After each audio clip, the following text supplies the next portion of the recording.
우리가 왜 그리스도인으로 살아야 되는지 우리에게 말씀해 주실 것입니다. 이 말씀이 여러분 모두와 제게 큰 힘과 용기가 되는 시간이 되기를 간절히 바랍니다. 목사님 나와 주십시오.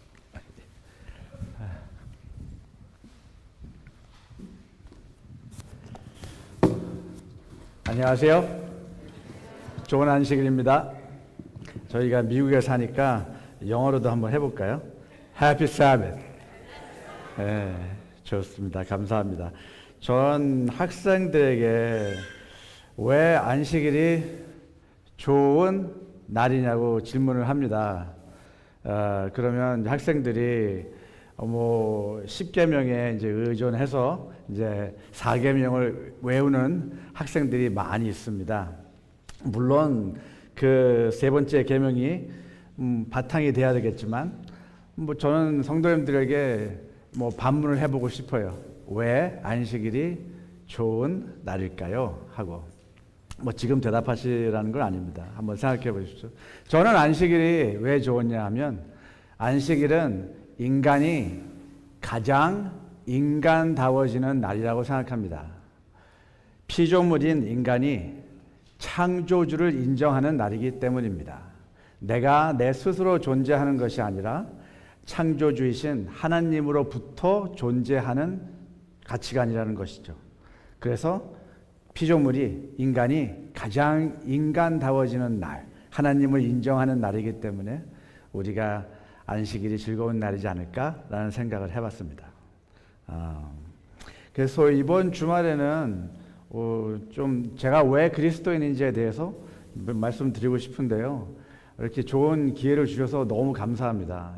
김 목사님은 제가 한 20년 전에 서중한 합회 목회자로 계실 때 그때 제가 목회자 연수회를 그 사슴의 동산에 한국에 처음으로 초청을 받아서 간 적이 있습니다.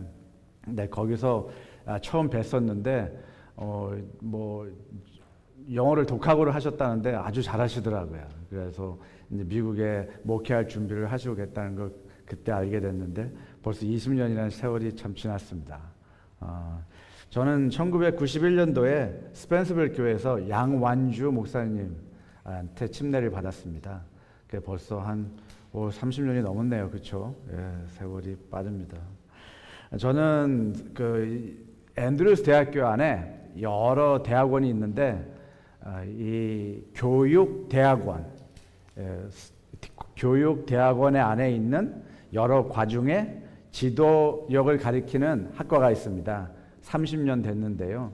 저희 앤드루스 대학교가 저희 재단에서는 유일하게 지도력을 가리키는 학과가 있습니다.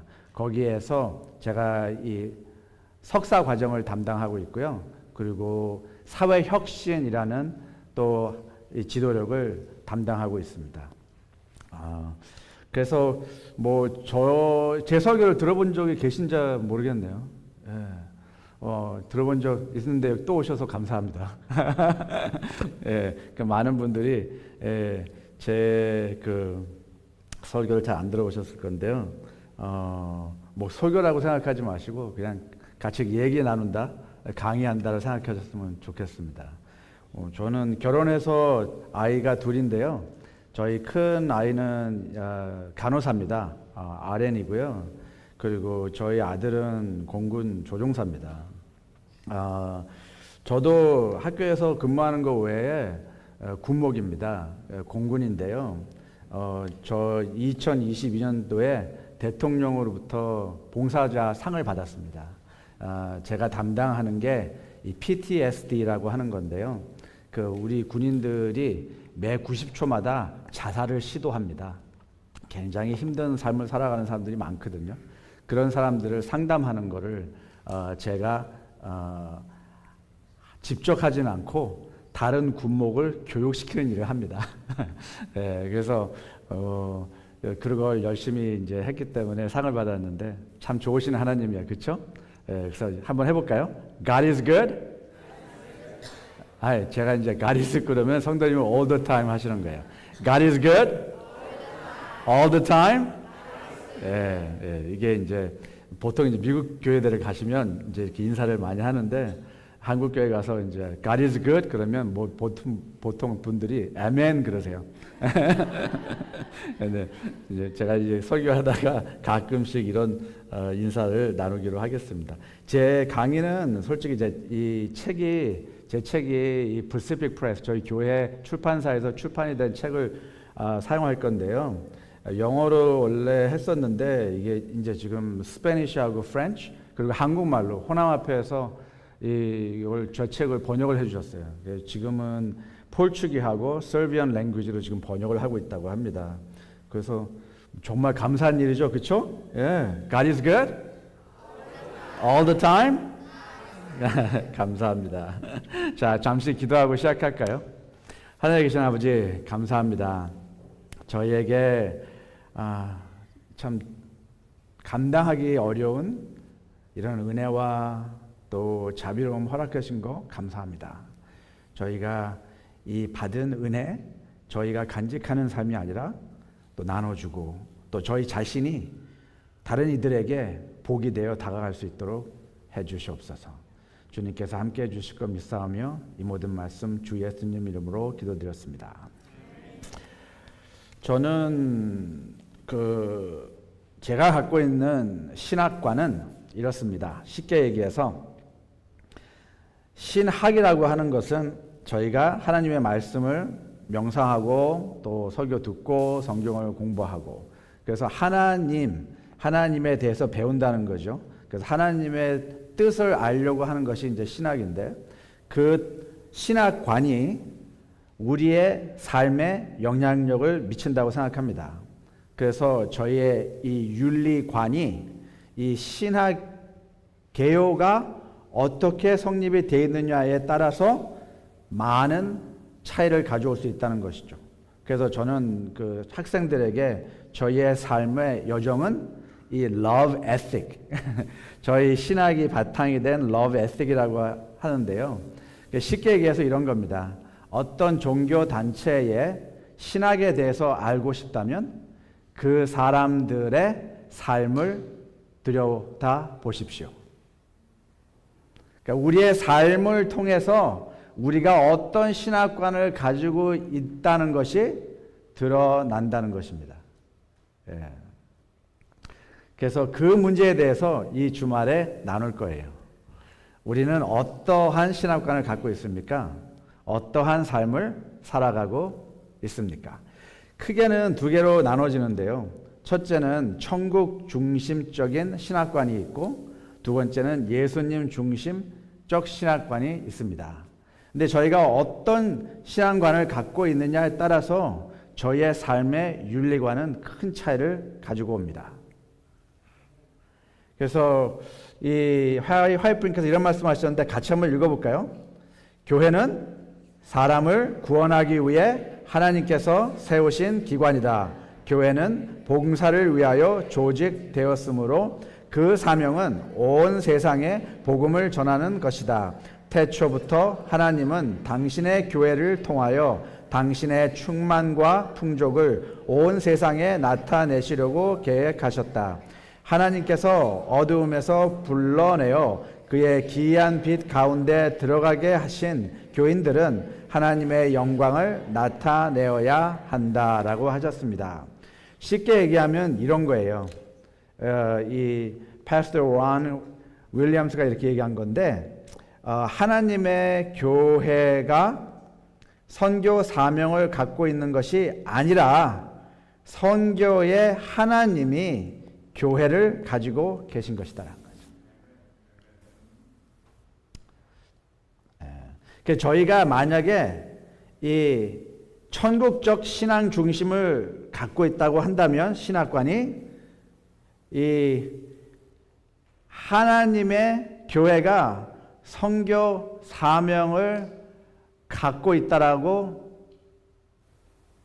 저희가 윤리관을 가질 수 있다는 거예요.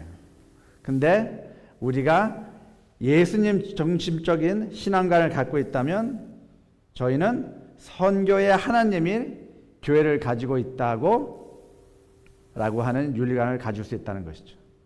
말이 어렵습니까? 아니, 제가 얘기하면서도 어려운 것 같아요. 제가 한국말을 잘하는 편인데 제가 이 가리키는 그 탤런트가 있습니다. 그래서 아무리 이 쉬운 이야기도 제가 이야기하면 너무 어려워서 사람들이 이해를 못해요. 예. 그러니까 좀 이렇게 지나가면서 잘 한번 이거에 대해서 보도록 하겠습니다. 그렇게 첫째 이제 선교 사명, 하나님의 선교 사명이 교회를 가지고 계시다고 결정이 되면 저희가 먼저 알아야 될 것이 하나님의 선교의 사명이겠죠. 우리가 존재하는 이유가 하나님의 선교 사명이기 때문에 그래서 그 이야기를 먼저 하고 시작을 하겠습니다. 자, 누가복음 4장입니다. 예수님께서 40일 동안 이제 광야에서 시험을 받으시고 이제 첫 이 설교를 하시는 거예요. 근데 이 첫 이 설교가 쉽게 얘기해서 취임식 설교였습니다. 메시아로서의 직분을 담당하는 취임식 설교를 하신 거예요. 메시아의 그 직장 명료서 같은 거죠. job description 같은 것을 지금 발포하고 계신 거예요. 자, 같이 한번 읽어보겠습니다. 주의 성령이 내게 임하셨으니 이는 가난한 자에게 복음을 전하게 하시려고 내게 기름을 부으시고 나를 보내사 포로된 자에게 자유를 눈먼 자에게 다시 보게 함을 전파하며 눌린 자를 자유케 하고 주의 은혜의 해를 전파하게 하려 하심이라 하였더라. 예, 이 메시아의 선교 사명의 이 글귀는 간추려서 세 가지를 요약하고 있습니다. 첫째, 메시아가 와서 해야 될 거, 이 온 세상에 기쁜 소식, 구원의 기쁜 소식을 선포하시겠다. 물론 성도님들 중에 그렇게 성경에 써 있지 않다고 얘기하실 수 있어요. 이 가난한 자에게 복음을 전파하라고 되어 있으니까 그것은 잠깐만 접어두시면 제가 더 이 얘기를 해드리겠습니다. 두 번째, 메시아의 선교 사명은 하나님의 사랑을 실천하는 것입니다. 그렇죠? 그리고 세 번째가 이 관계 회복적 정의를 실천하는 겁니다. 주의 은혜의 해. 그래서 이 세 가지를 제가 좀 더 구체적으로 말씀드릴게요. 첫째 뭐라고요? 선교 사명이 복음을 구원의 복음을 선포하는 겁니다. 그리고 하나님의 사랑을 실행하는 것이고 이 관계 회복적 정의를 회복하시는 겁니다. 그 세 가지를 이제 선포하신 거예요. 그래서 이 책을 이 성경을 이제 두루마리를 담당하는 사람에게 주고 그 당시에 유대인들은 이 회당에서 이 레바이가 서서 이 성경책을 읽고 성경을 주고 난 다음에 앉아서 이렇게 서로 이야기하는 것이 설교 방식이었어요. 그래서 여기 성경에 회당에 이 말씀이 있는 겁니다. 책을 덮어 그 맡은 자에게 주시고 앉으시니 그게 그냥 그렇게 앉았다는 소리가 아니라 그게 예배 형식이었던 거예요. 이해가 되시겠죠? 예. 그래서 서서 성경을 읽고 앉아서 이제 설교를 시작하는 겁니다. 예. 자, 다 사람들이 쳐다보고 있어요. 이 주목하더라는 단어가 한국에는 그냥 주목 이렇게 들리는데 이 원어의 뜻은 쉽게 얘기해서 이 핀이 이렇게 드랍됐을 때 그 핀 드랍되는 소리를 들을 수 있을 정도로 사람들이 다 지금 몰입돼요. 왜 그래요? 예수님께서 뭘 읽으셨어요 지금? 메시아의 선교 사명을 읽으신 거예요. 그래서 사람들이 뭐라고 하나 주목하고 있는데 예수님께서 뭐라고 하셨냐면 오늘 이 메시아의 선교 사명이 다 이루었다라고 하시는 거예요. 이 다 이루었다라는 이 단어는 또 한 번 예수님께서 사용하시는데 십자가에서 7번 말씀하신 중에 6번째 말씀 다 이루었다. 그 말과 똑같은 말입니다. 이해가 되게 한국 성경은 조금 점잖게 번역이 되어 있는 거예요. 예, 근데 오늘 이 메시아의 사명이 다 이루었나니 하고 지금 선포를 하고 계신 거예요. 이해가 되시겠어요? 예. 자, 어떤 반응을 그날 이 회당에서 사람들이 보였을까요? 이 회당에 있는 자들이 이 설교를 듣고 분이 가득하여 라고 되어 있어요. 근데 이 분이 가득하여라는 이 표현은 영어로 furious라고 하는 건데 원래 단어의 의미는 mad enough to kill somebody 그런 거예요. 너무 화가 나서 사람을 죽일 수 있는 분함이에요. 그걸 얘기하는 거예요. 그러니까 분함 중에서 가장 극치의 분함을 사람을 죽이는 분함이라고 그래요. 이해가 되시겠죠? 그러한 분함을 지금 이 모든 사람들이 다 한꺼번에 이 예수님을 향해서 와가지고 예수님을 지금 어떻게 하려고 그래요? 죽이기를 결정을 했어요. 안식일이 끝나지도 않은 안식을 예배 드리는 상황이에요. 성경에 뭐라고 되어 있습니까? 십계명에 살인하지 말라고 되어 있잖아요. 아, 이거 살인하지 말라고 십계명에 분명히 되어 있는데 왜 예수님을 예배 보다 말다 지금 죽이려고 하는 상황이 됐을까요? 굉장히 심각한 상황이죠. 예. 안 심각하세요? 예. 누가 예배를 드리고 설교를 하고 있는데 사람들이 다 그 사람을 끌어내가지고 죽이려고 그래요. 그게 말이 되겠어요? 예, 안 되죠. 근데 그 어려운 일 저희가 합니다. 왜 그럴까요? 바로 우리가 갖고 있는 신앙관 때문에 그렇습니다. 신앙관. 이렇게 쉽게 얘기해서 저희가 이걸 추상화 사달이라고 얘기하는데요.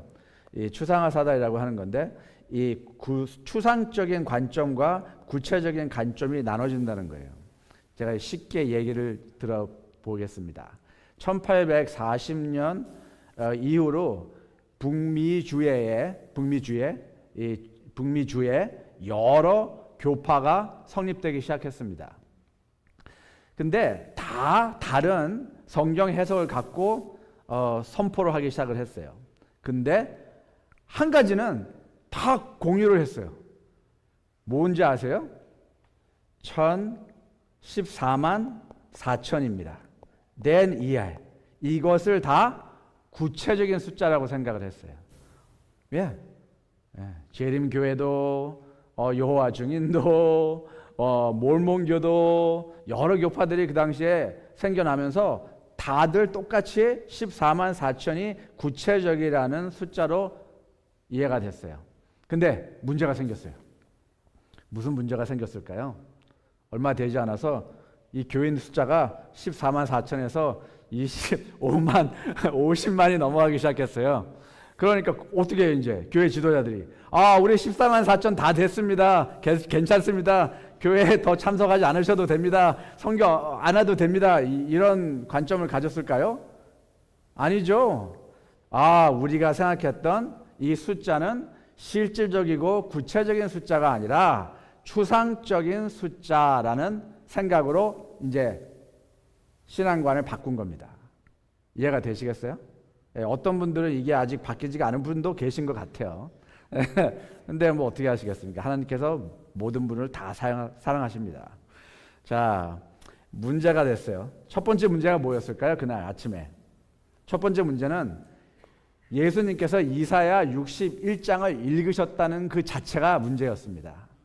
이사야 61장은 이 메시아의 선교 사명이 적혀 있는 말씀인데 누구만 읽을 수 있느냐면 그 사회에서 가장 존엄성 있는 랍비가 읽을 수가 있어요. 그것도 1년에 7번 정도 큰 이 절기가 있을 때만 읽는 영어로 이제 Holy Cow Scripture라고 하는데 아주 성스러운 성경 중에서도 성스러운 중요한 성경 구절입니다. 그래서 아무나 읽을 수가 없어요. 근데 예수님이 지금 읽고 계신 거예요. 갈릴리의 사람이 그것도 나사렛에서 이게 무슨 말인지 아세요? 한국에 무슨 아주 깡시골에서 온 사람들 얘기하는 거예요. 미국의 사람들은 애플레이차라고 하죠. 테네시 이런 켄터키. 아니 이 시골 촌놈이 그러는 거예요 지금. 감히 어떻게 네가 화가 거기서부터 난 거예요. 근데 또 문제가 생겼어요. 이 예수님께서 읽으시다가 이런 말씀을 하셨어요. 눈먼 자에게 다시 보게 하라. 이 말은 성경에 없어요. 이사야 61장에. 이거는 용납이 안 되는 거예요. 이 촌구석에서 온 네가 감히 이것까지는 용서가 됐는데 어떻게 그 당시에 사람들은 이사야 61장을 읽을 때 글자 하나하나를 읽었어요. 예, 잘못 그 정도로 이 성스러운 성경인데 예수님께서 이 구절을 애링하신 거예요. 거기다가 자기 마음대로 성경이 있지도 않는 글을 듣는 사람들한테는 그건 도저히 용서가 되지 않는 일을 하신 거죠. 이해가 되시겠어요? 예. 도저히 이해가 안 되는 지금 이 사건이 생긴 겁니다. 이사야 61장을 읽는 것뿐이 문제가 아닌데 아니 자기 마음대로 눈먼 자를 다시 보게 하다니 이건 다른 성경에 있는 말이죠. 예. 예수님께서 성경을 쓰셨으니까 뭐 무슨 문제가 되겠습니까만. 예. 자, 아까 가난에 대해서 얘기했는데 어떤 분들은 그러세요. 이 성경이라는 게 가난한 사람에게 복음을 전하는 것이지 나는 가난한 자가 아닙니다. 나는 학식도 있고 재정도 있고 이건 나와 관계가 없는 종교입니다 라고 말씀을 하세요. 근데 재밌는 거는 이 가난이라는 글자가 어떻게 사용되었느냐는 것입니다. 성경에는 가난이라는 글자가 한 2300 정도 나오는데요.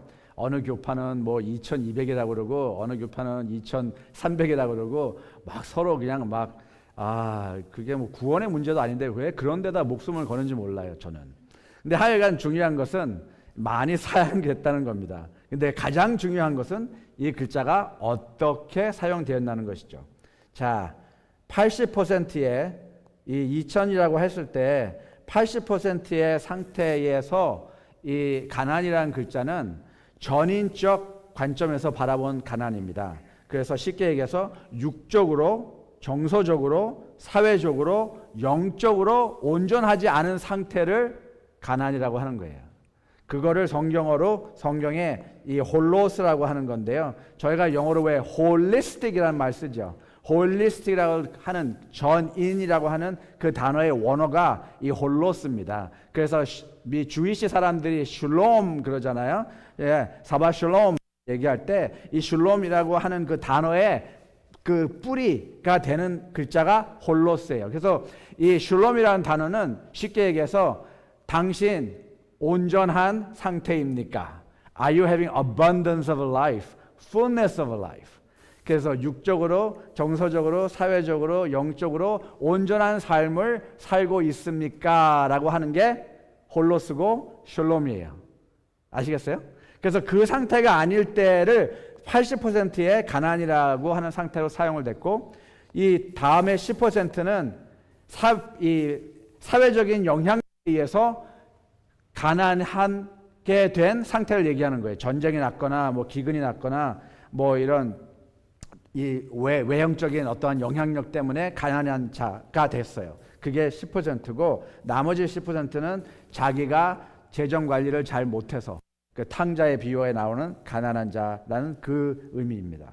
그래서 여기서 지금 성경은 쉽게 얘기해서 80% 이상이 온전하지 못한 사람을 가난한 자라고 하는 거예요.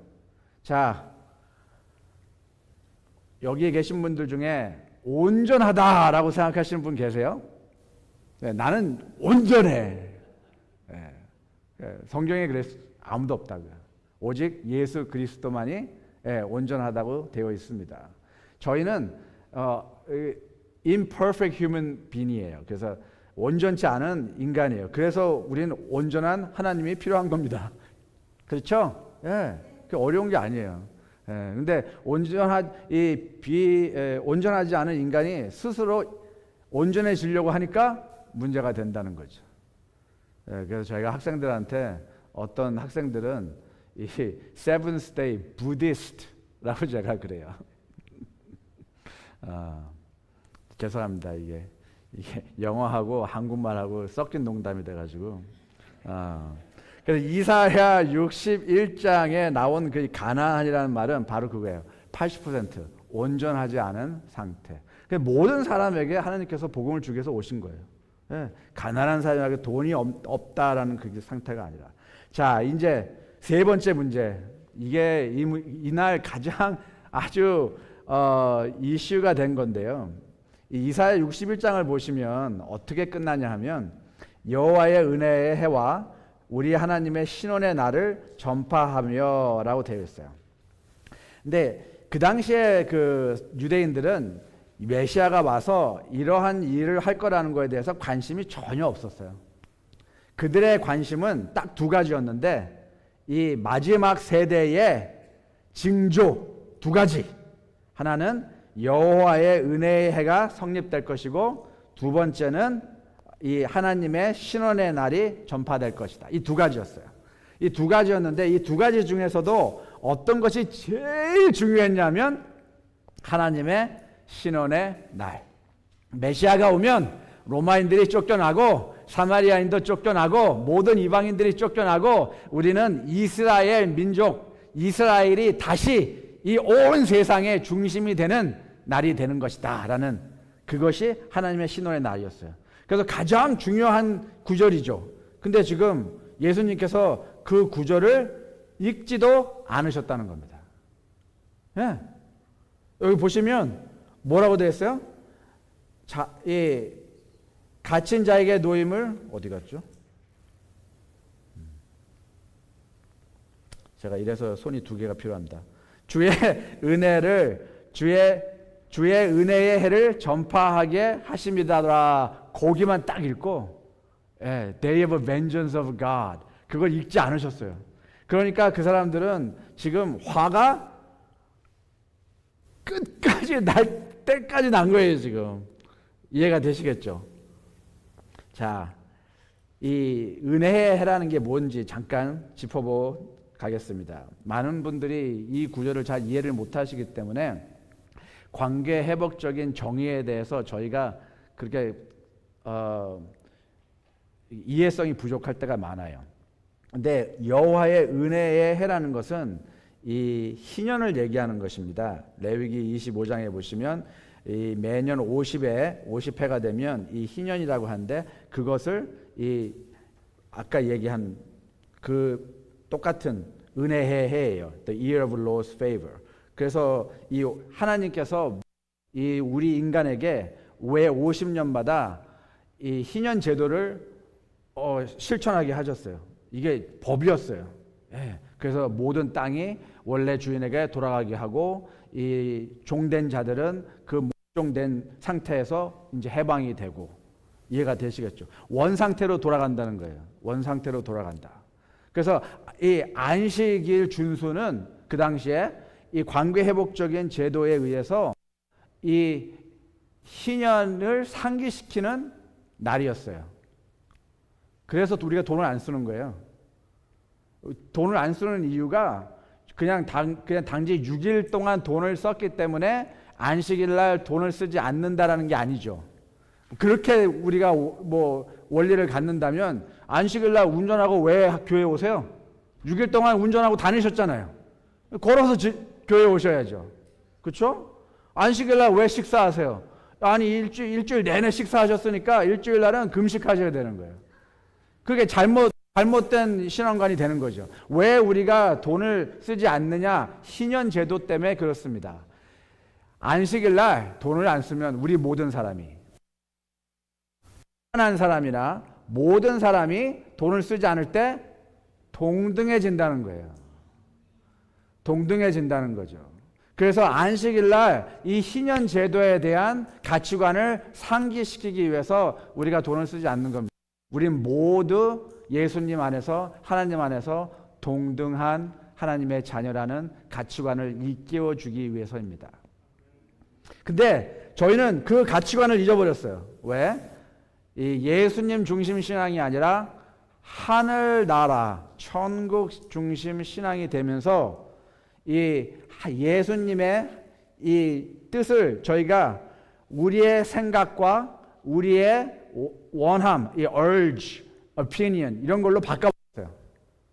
400년 동안을 이 구약 성경의 맨 마지막에 나오는 선지자가 이 말라기죠. 예. 그 다음에 신약 처음에 나오는 선지자가 John the Baptist, 그 침례 요한. 이 기관은 400년이에요. 400년 동안 희년 제도를 이스라엘 백성이 완전 무시했다는 겁니다. 하나님의 뜻이었는데, 하나님의 율법이었는데, 그냥 안식일 준수 어떻게 해야 되는가라는 자기네 생각으로 만든 자기네 법, 638개의 이 법을 만들어가지고 그거에 초점을 맞추고 있었어요. 그래서 이 사람들이 메시아가 오면 이 희년 제도가 다시 성립되어질 것이고 그것이 바로 메시아가 왔다는 증거가 될 것이라고 생각했던 거죠. 예. 화이트분께서 이런 말씀하셨습니다. 안식년과 희년을 마련하신 것은 그동안에 발생된 온 국가의 사회적, 정치적, 경제적 구조의 그릇된 점을 대폭 시정하시려는 의도이셨다라고 말입니다. 그래서 하나님이 세우신 법규는 사회적 평화를 유지하도록 계획되었다라고 되어 있어요. 근데 저희가 이 가치관을 잊어버렸어요. 왜? 예수님에게 초점이 맞춰진 신앙관이 아니라 그냥 천국 가기 위한 신앙관이 되어버렸기 때문에. 그래서 우리가 뭐라고 하죠? 어떻게 하면 천국을 갈 수 있을까요? 제가 천국을 갈 수 있는 자격이 있을까요? 예, 우리 대화 속에서 많이 거론되는 겁니다.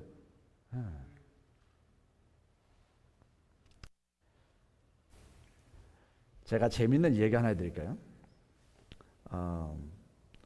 어떤 초점을 맞추냐에 따라서 저희가 성경을 바라보는 각도가 많이 달라집니다. 이 소돔과 이 소돔에 대한 거 아시죠? 고모라. 예, 그래가지고 우리는 그 성소수자들을 향해서 이제 막 이 지탄을 합니다. 당신들 때문에라고요. 그래서 지금도 역시 많은 이야기들이 나오는데 재밌는 것은 에스겔 16장 49절에 보시면 하나님께서 왜 소돔을 파멸하셨는지에 대해서 그냥 간략하게 그 이유를 말씀하고 계신 구절이 나옵니다. 자, 뭐라고 되어 있냐면요. 그 딸들에게 교만함과 식물의 부족함과 태평함이 있으니며 또 그가 가난하고 궁핍한 자를 도와주지 아니하며. 좀 이상하죠? 성소수자에 대한 이야기가 나와야 되는 거 아닙니까 지금? 근데 그 얘기가 나오는 게 아니라 뭐라고 좀 나오는 거예요? 누구 얘기예요? 우리 얘기예요. 내 얘기를 하고 계신 거예요. 이 교만하다라는 이 뜻은 내가 너무 잘 알고 머리가 커서 다른 사람의 이야기를 듣지 않는다는 거예요. 쉽게 영어로 이런 말 하죠. 예, I am right, therefore you all are wrong.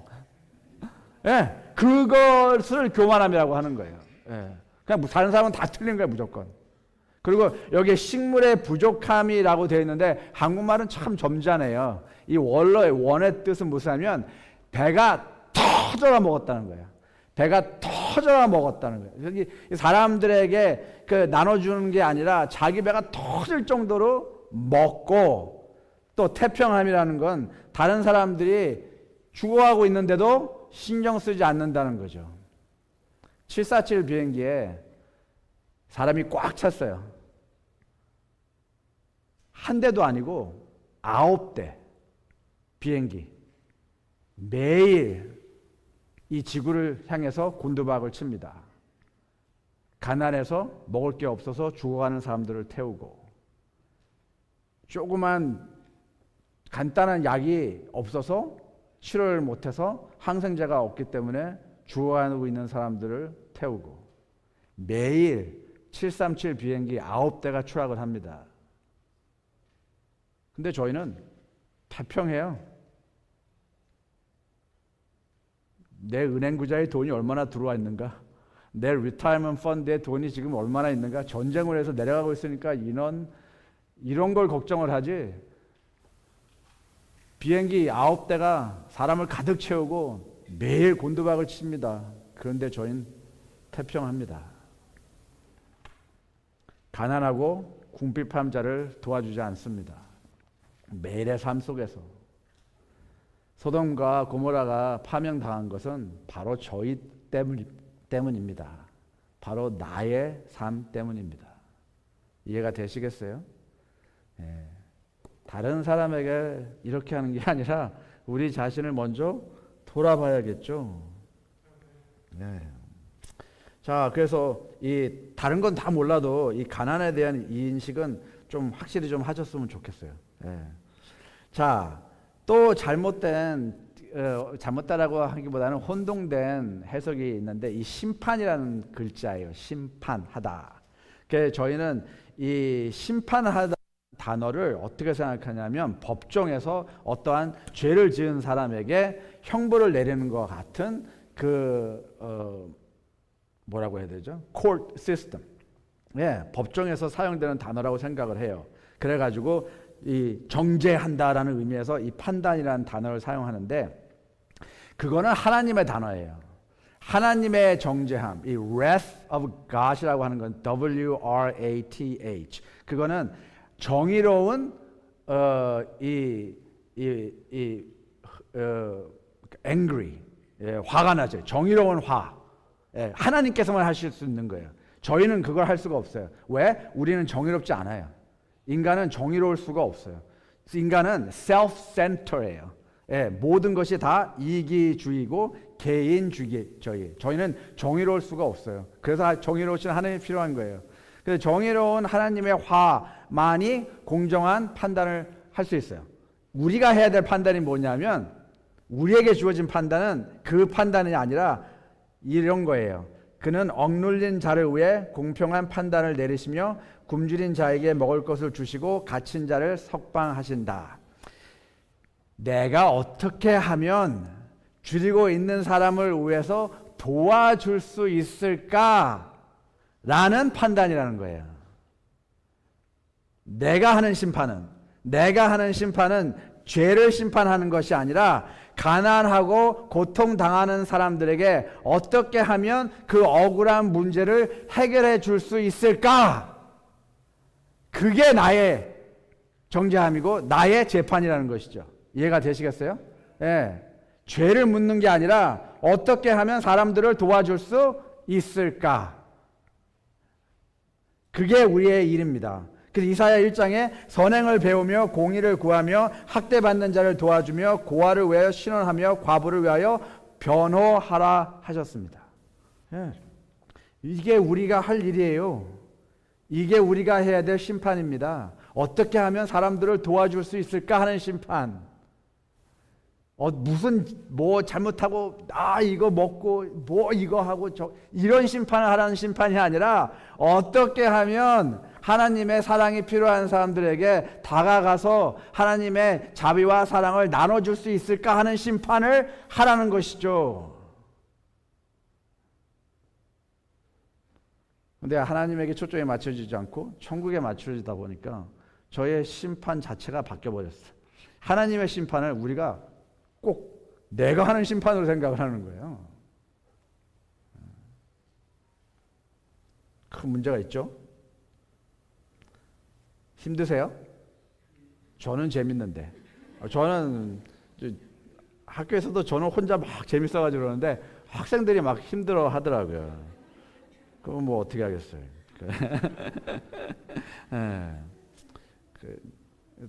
이 또한 다 지나갑니다. 이러지면 다 끝나는데요. 자, 에레미야서 이런 말씀하셨어요. 여호와께서 이같이 말씀하시되 너희가 공평과 정의를 행하여 탈취당한 자를 압박하는 자의 손에서 건지고 이방인과 고아와 과부를 압제하거나 학대하지 말며 이곳에서 무지한 피를 흘리지 마라. 바로 저희가 해야 될 공평과 정의는 하나님의 사람들을 구원하는 일입니다. 그래서 성경에 나오는 이 고아와 과부라고 하는 것은 그 특정 인물을 얘기하는 것이 아니라 그 당시에 이 cultural idiom이에요. 그래서 하나님의 사랑이 필요한 모든 사람을 이렇게 통틀어서 얘기할 때, 대표적으로 얘기할 때 이방인과 고아와 과부와 이렇게 표현을 하는 거예요. 이해가 되시죠? 자, 그런 재판을 하라는 겁니다. 우리가 해야 될 공정한 재판은 누가 뭘 잘못하고 있느냐, 그 재판이 아니라 사람들을 악인의 손에서 구하는 일을 하는 거. 가난한 자와 고아의 권리를 옹호하는 일. 가난하고 고통당한 이들을 위해서 어떻게 하면 도와줄 수 있을까라는 생각을 하는 일. 저는 이 존 웨슬리 목사님이 하신 말씀이 참 좋은데요. 다 같이 한번 읽어볼까요? 사회적 정의를 위한 부흥운동은 신약 윤리의 중심적 근원 원리들을 조명하고 하나님이 진정 아버지시며 사람들은 진정한 형제라는 것을 생생하게 느끼게 해 주었다. 재산보다 인격이 먼저임을 지적하고 마음과 영과 생각이 모두 이 땅에 하나님의 의의 나라를 세우기는 때 향하게 했다. 참 좋은 말이죠. 저희는 그래요. 저는 그냥 이 세상은 제 세상이 아닙니다. 저는 하늘나라 가는 사람입니다. 나의 본향으로 가는 삶입니다. 우린 그저 나그네입니다. 라고 해요. 노래도 부르고 설교도 하죠. 근데 그렇게 노래하고 설교하고 이야기하는데 우리들의 모습은 어때요? 우리들의 모습은 딱 두 가지예요. I'm here to maximize my pleasure and minimize my pain. 나 자신의 부귀영화만 여기 누리면 되는 거예요. 나만 잘 먹고 잘 살면 되는 거예요. 그래서 그런 강의도 해요. 어떻게 하면 잘 먹고 잘 살 수 있습니까? 하고.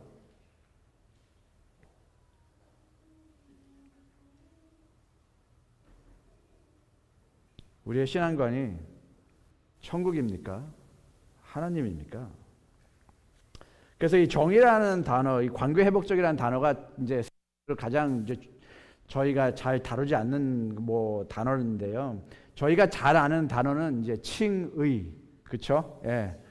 칭의, 거기에 대해서 굉장히 많아요. 근데 물론 그게 잘못됐다는 거 아니에요.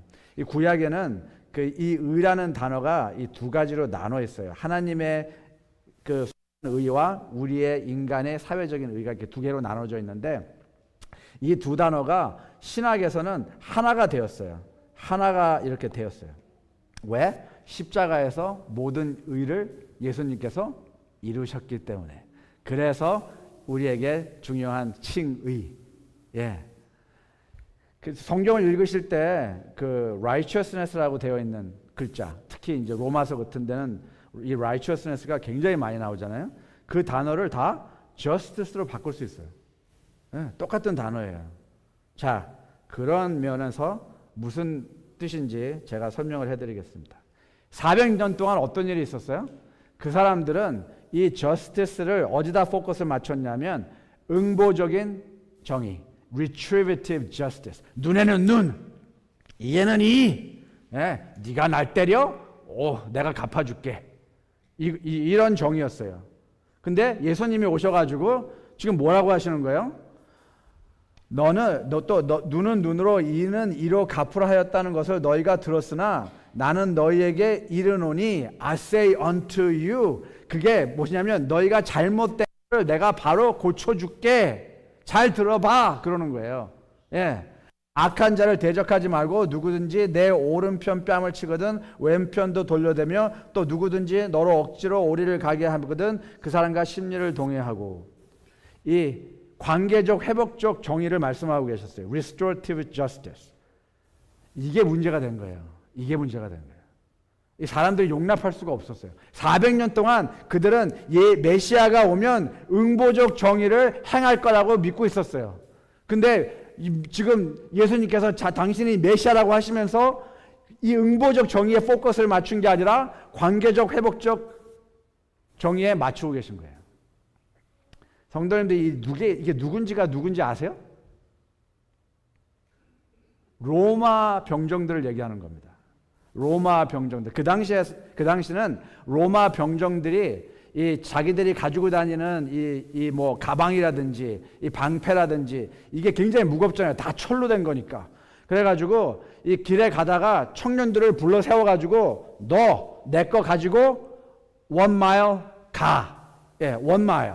그게 법이었어요. 로마 법이 1마일이에요. 그래서 로마 병장이 이 청년들을 잡아가지고 일시킬 수 있는 거리가 딱 1마일, 오리였어요. 오리. 그 이상을 갈 수가 없는 거예요. 법에 의해서.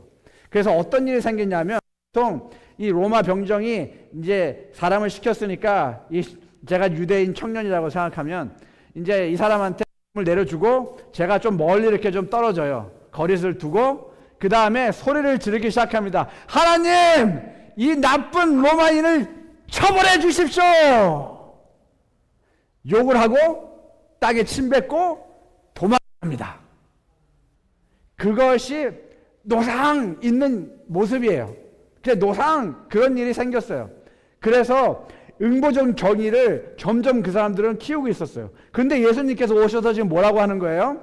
그렇게 하지 말고 로마 법에 의해서 오립까지 가지 못하는 거, 그 법을 네가 무시하고 법을 깨고 오리를 더 가서 로마 병장이 너의 삶의 주인이 아니라 자비와 은혜의 하나님이 너의 삶의 주인이라는 것을 증명해라. 그 얘기를 하고 계신 거예요. 예. 우리의 신학이 우리의 어떤 삶을 갖고 있느냐를 보여주기 때문입니다. 응보적인 정의가 아니라 관계회복적인 정의. 이 오른쪽 뺨을 때리거든 왼쪽 뺨을 돌려달라. 이게 무슨 말씀입니까? 이게 사람이라고 이렇게 생각해 보세요. 이게 사람이에요. 제가 이제 이 사람을 때리겠습니다. 손바닥으로 이 사람을 때리면 이 사람의 어느 쪽 뺨을 제가 때릴까요? 왼쪽이죠, 왼쪽. 그렇죠. 이 사람이 저를 쳐다보고 있으니까. 예, 그렇죠. 이렇게 뭐 제가 근데 성경에 오른쪽이라고 되어 있잖아요, 그렇죠? 그러면 이렇게 제가 가다가 방향을 바꿔가지고 이렇게 쳤습니까? 아니, 그 소리가 아니에요. 이게 무슨 소리냐면 제가 이 사람을 놓고 손등으로 때렸다는 거예요. 손등으로 때렸기 때문에 오른쪽 뺨이 맞은 거죠. 이거는 사회적으로 제가 이 사람한테 너는 나와 동등하지 않아. 너는 내가 손바닥으로 때릴 수 있을 만큼 존엄하지 않아. 너는 개보다도 못해. 너는 인간이 아니야. 그래서 손등으로 때리는 거예요.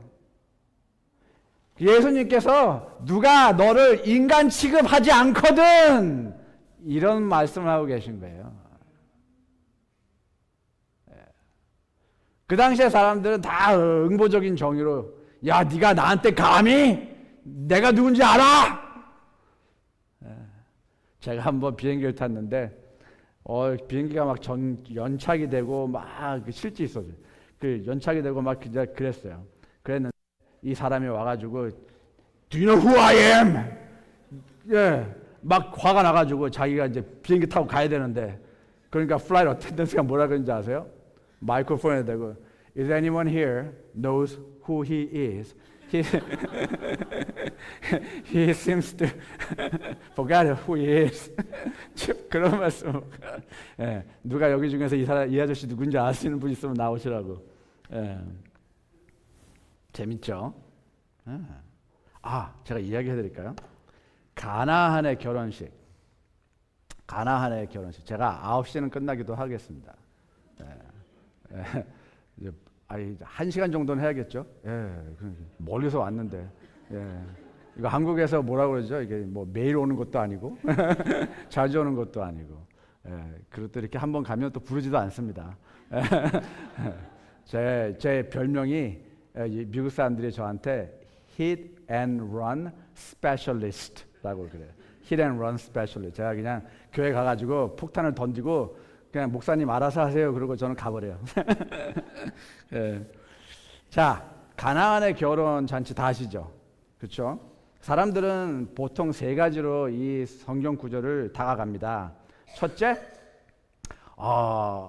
어떠한 그 아들과 또 엄마의 관계. 예, 그래서 엄마를 존중하는 아들 예수님의 이 기적을 베푸시는 모습. 이게 첫 번째 기적이죠. 첫 번째 기적이에요. 예수님이 행하신 모든 기적 중에 처음 있는 일이에요. 이 물을 이 와인으로 만든 게. 그래서 이 와인이 떨어지고 나니까 어머니가 걱정하시니까 어머니의 걱정을 덜어드리기 위해서 그래서 그 관점을 거기다 맞춰요.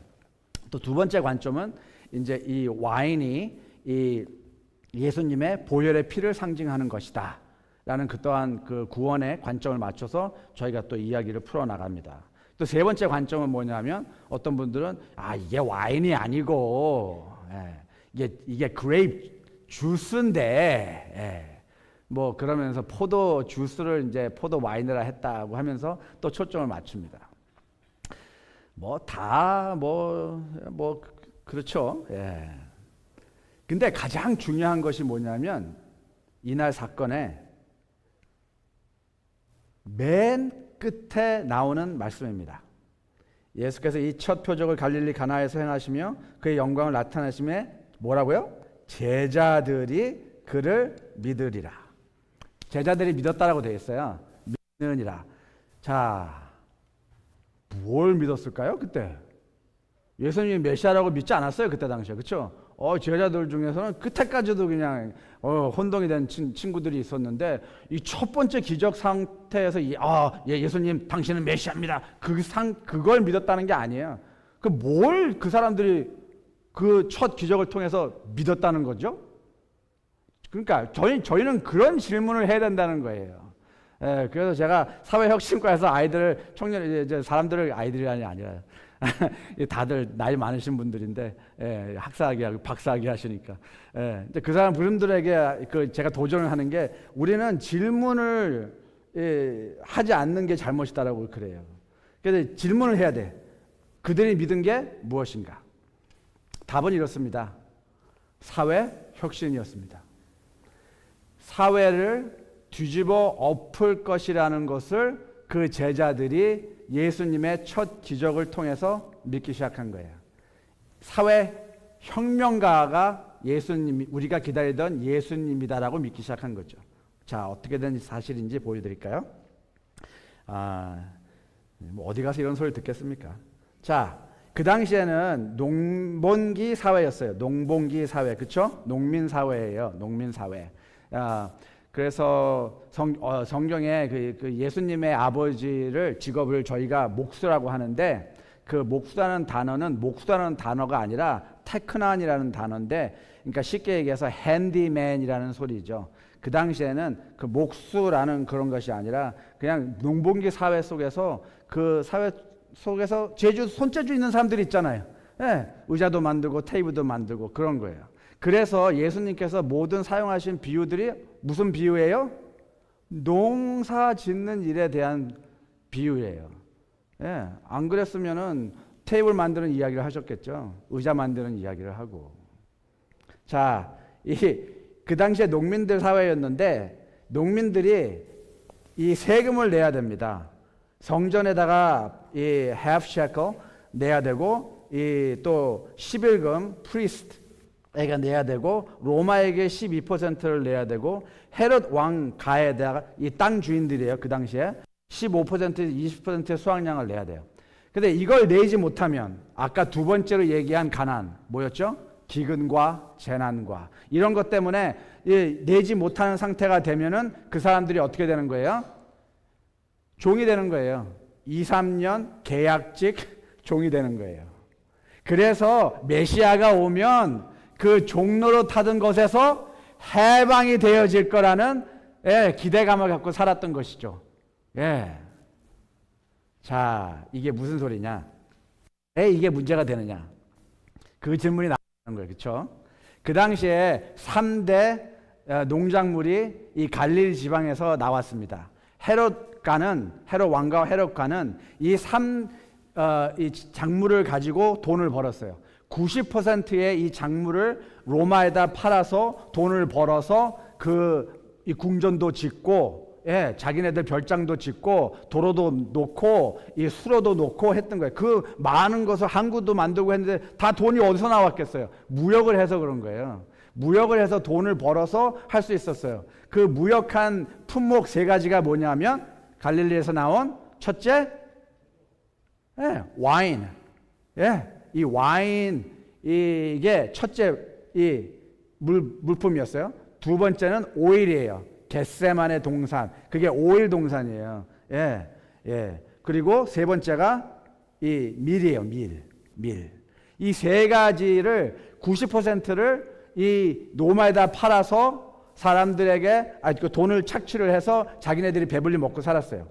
쉽게 얘기해서 이런 겁니다. 자, 잘 보십시오. 그 당시에 사람들이 뭐 한 1.3 밀리언이 있었다고 하는데요. 뭐 쉽게 얘기해서 100%로 나누겠습니다.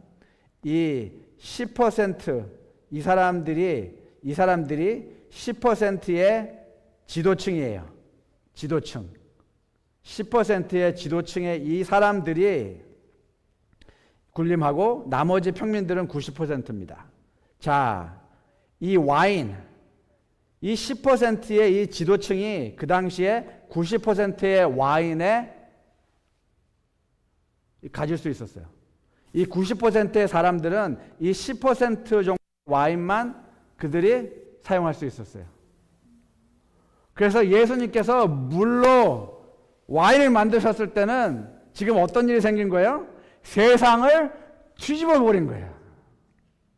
이 90%의 사람이 이제 이들도 많은 와인을 가질 수 있게 된 세상이 되었다는 것이죠. 그 사회 혁명가로서의 예수님을 그 사람들이 믿기 시작했다는 겁니다. 이해가 되세요? 쉽게 얘기하면 이런 거예요. FedEx 아시죠? FedEx. 이 FedEx가 1904년도에 만들어질 때 이 프레드 스미스라는 분이 이 뉴욕에 있는 대학교에서 이 사업안을 작성하셨어요. 근데 이 대학교에서 이 교수님이 이분한테 아주 그냥 안 좋은 점수를 주셨어요. 왜? 이 US Postal Service 그게 다 하고 있을 때 아니에요, 그렇죠? 그래가지고 이걸 프라이베타이즈 한다니까, 이걸 사업화 한다니까 교수님이 이 말도 안 되는 이런 이 대학교에서 좋은 논문을 써야지 이런 걸 하냐고 말이지. 점수를 안 줬어요. 그 이분이 나가가지고 이걸 만들었어요. 이걸 만들면서 자기가 생각한 가치관 두 가지를 이 로고라고 하는데 이 상표에다가 이렇게 같이 넣었어요. embedded. 그 한국말로 뭐라고 하는지 삽입했어요? 네, 넣었어요 여기다가. 하나는 이 화살표예요. 방향을 가리키는 화살표고, 두 번째는 우리가 사용하는 이 스푼, 숟가락이에요. 미국 사람 숟가락. 그게 왜 그러냐면 이 많은 사람들에게 이 물품을 나눠줘야 되잖아요, 그렇죠? 자, 화살표 보이세요? 화살표 보이는 분 손 들어 보십시오. 화살표 안 보이시는 분 손 들어 보십시오. 이것도 저것도 도대체 무슨 상황인지 모르겠다라는 분들. 예. 자, 이게 화살표입니다. 예, 이 화살표예요. 예. 이게 네거티브 스페이스라고 하는 건데요. 예. 이게 있는데 없는 것 같은 거, 허연 부분에. 자, 스푼은 어디 있습니까? 여기겠죠. 예. 이게 스푼입니다. 이거 우리 매일 보던 거죠. 매일 보죠. 매일 보는데 저희가 전혀 모르고 그냥 살아요. 그냥 지나가요. 그쵸? 예. 이제 성도님들이 FedEx 보시면 저 화살표, 저 스푼 그러실 거예요. 그쵸? 그래서 우리가 어떤 신앙관을 갖고 있느냐가 중요하다는 거예요. 우리가 천국 신앙관을 갖게 되면 모든 것이 다 천국 신앙관이 되기 때문에 어떨 때는 하나님의 뜻과 하나님의 말씀을 우리가 잘못 이해하고 못 볼 수가 있어요. 못 들을 수가 있어요. 이런 거예요. 말씀하실 때 따라오너라 내가 너희로 살아가는 어부가 되게 하리라. 이거 다들 아시죠? 예, 많은 교회들이 우리 만 아니라 많은 교회들이 이걸 어떻게 사용하냐면 내가 당신에게 성경 공부하는 방법을 가르쳐 주겠습니다. 그래서 당신은 나가서 사람들에게 성경 가르치시고 많은 영혼들을 수확하셔서 우리 교회가 성장할 수 있도록 헌신하십시오. 그렇게 얘기를 해요. 그런 얘기 들어보셨죠? 그런 구절로 사용하죠. 많이들. 근데 그게 그 소리가 아니에요. 그 소리가 아니에요. 이 미국에는 이제 북쪽에서 오신 분들은 이런 말을 해요. bless your heart. 네. 긍정적으로 얘기를 해요. 뭐 좋은 뜻으로 bless your heart 이제 그래요. 근데 남부의 사람들은 그게 좋은 소리가 아니에요. 제가 2005년에 그트리나가 터져가지고 뉴올리언에 이제 갔는데 저희 부서에서 뭐 했냐면은 물을 나눠주는 걸 했어요. 그래가지고 18 윌러로 1시간에 10대씩이 들어오는 거예요. 그래가지고 공항에 이 미군 그 공항 공군 기지 그 행어라고 하죠. 그것을 10개를 그걸 물로 채웠어요. 얼마나 큰 규모인지 생각이 되시죠?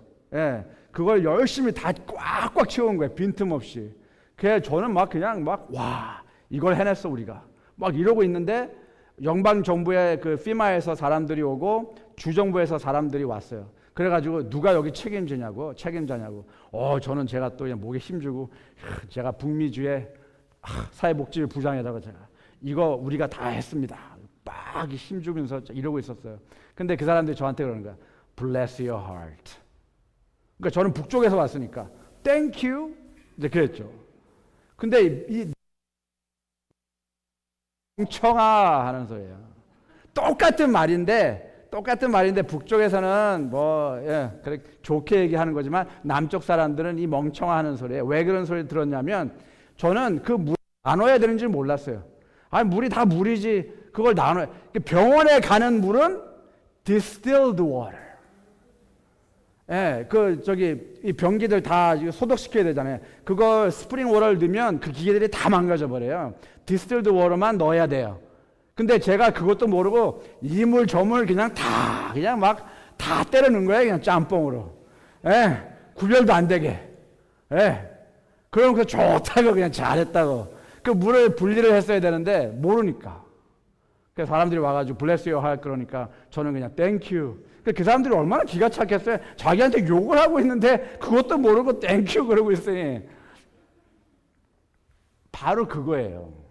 이게 무슨 소리냐면 당신이 나가서 영어 수업을 하세요. 그 소리가 아니고 성경 공부를 해서 사람들을 친내주세요. 그 소리가 아니라 원어의 뜻은 I will show you. I will teach you. 내가 당신에게 가르쳐 주겠습니다. 보여주겠습니다. 어떻게 하면 사람들을 우리가 도와줄 수 있는지. How to fish for people. 네. 사람들을 어떻게 도와줄 수 있는지를 가르쳐 주겠습니다. 그 말이에요. 근데 이건 우리가 21세기에 눈으로 바라보니까 21세기에 해답으로 나올 수밖에 없죠. 그 당시에 사람들이 왜 이 소리를 했는지를 그 당시에 문화권에서 이해를 해야 되는데. 그러니까 bless your heart. 그러니까 저는 그냥 감사합니다. 전혀 이해가 안 되는 거예요. 되시겠어요? 이같이 빛을 사랑하여 저희로 너희 착한 행실을 보고 하늘에 계신 너희 아버지께 영광을 돌리게 하라. 바로 그 얘기를 하고 계신 겁니다. 화이트분께서 그래서 이렇게 얘기하세요. 죄의 속죄물로서 희생하신 그리스도의 희생이야말로 위대한 진리이며 이 진리 주위에 모든 다른 진리들이 매달려 있는 것이다. 창세기로부터 요한계시록에 이르기까지 성경의 모든 진리들을 바르게 이해하고 충분히 인식하기 위해서는 갈보리 십자가로부터 흘러나오는 빛을 통해서 연구하지 않으면 안 된다라고 말씀하셨습니다. 쉽게 얘기해서 우리는 십자가를 바라보면서 예수님의 죽으심과 부활만을 바라보면 안 된다는 거예요. 물론 그걸 바라보지 말라는 건 아니에요. 바라봐야 되죠. 하나님의 죽으심과 부활하심은 우리의 이 신학 개요에서 가장 중요한 부분 중에 하나인 겁니다. 그런데 그것만 바라보는 게 아니라 하나님께서 어떻게 사셨는가, 어떠한 삶을 사셨는가를 우리가 바라봐야 된다는 것이죠. 십자가를 통해서. 그런 예수님 중심적인 신앙이 될 때 우리가 재림을 바라보는 관점이 달라진다는 겁니다. 우리가 서 있는 상태에서, 우리가 지금 존재하고 있는 상태에서 전쟁과 기근과 모든 이런 범죄를 바라보면서 우린 재림이 가까웠어, 재림이 가까워오는 중이야, 이것은 천국 신앙 중심이 될 때 나타나는 우리의 삶의 모습이에요. 근데 화이트분께서 지금 말씀하시는 건 뭐냐면 이러한 상태 바라보는 것이 아니라 예수 그리스도의 십자가를 통해서 바라보라는 것이죠. 그래서 우리는 구원을 향해서 가는 사람들이 아니라 구원으로부터 살아가는 사람인 거예요. 승리를 위해서 살아가는 사람들이 아니라 예수 그리스도께서 이루신 승리로부터 살아가는 사람들인 겁니다. 그래서 구원은 내 노력으로 인해서 어떠한 성취를 것이 아니라 구원으로 인해서 하나님께서 주시는 은혜를 통해서 자비로 통해서 간직하는 거예요. It's not obtaining salvation. It's retaining God's gift. 이해가 되시겠습니까? 네. 근데 우린 자꾸 십자가를 바라보지 않고 천국을 바라보니까 내가 어떻게 하면 천국 갈 수 있지? 아, 이게 때가 됐어.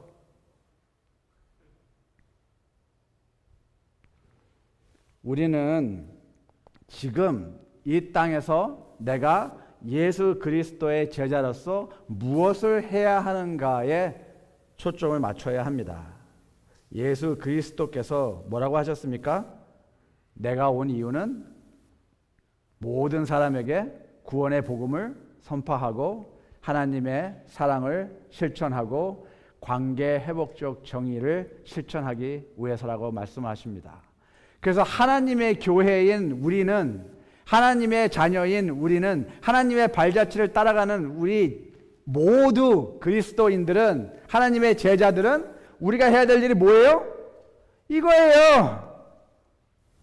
우리 매일매일 통해서 우리의 이웃에게, 내 가족에게, 내 직장에서, 학교에서 하나님의 말씀을 전하고 하나님의 사랑을 나누고 회복적 관계, 어떻게 하면 이 끊어진 관계를 다시 연결할 수 있을까? 하나님과의 끊어진 관계, 또 사람들, 가족과의 끊어진 관계, 이웃과의 끊어진 관계, 사회적인 쪽으로 끊어진 관계를 어떻게 하면 바꿀 수 다시 있을까? 그래서 저는 학생들에게 이런 합니다.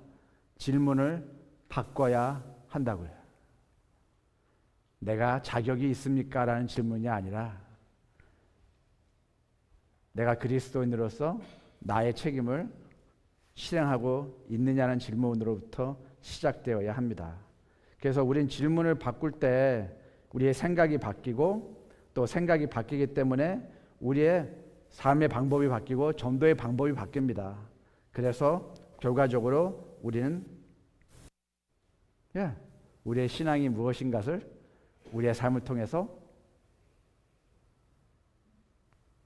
대변할 수 있는 겁니다. 사람들이 저희의 삶을 보면서 아, 그들의 신앙은 뭔지 알겠어. 그런 말이 나와야겠죠? 재림교인 그러면 아, 그 사람들은 돼지고기 안 먹고 또 뭐 있지?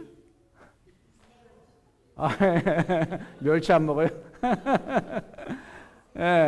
뭐 안 먹고 그런 걸로 인해서 사람들에게 우리 재림 교회의 신앙관이 인식되어 있다면 우리는 죄송합니다. 잘못 살았습니다. 잘못 살았습니다. 우리의 삶이 잘못된 신앙을 보여주고 있었다는 것입니다. 그래서 이제라도 이제는 바꿔야겠습니다. 그렇죠?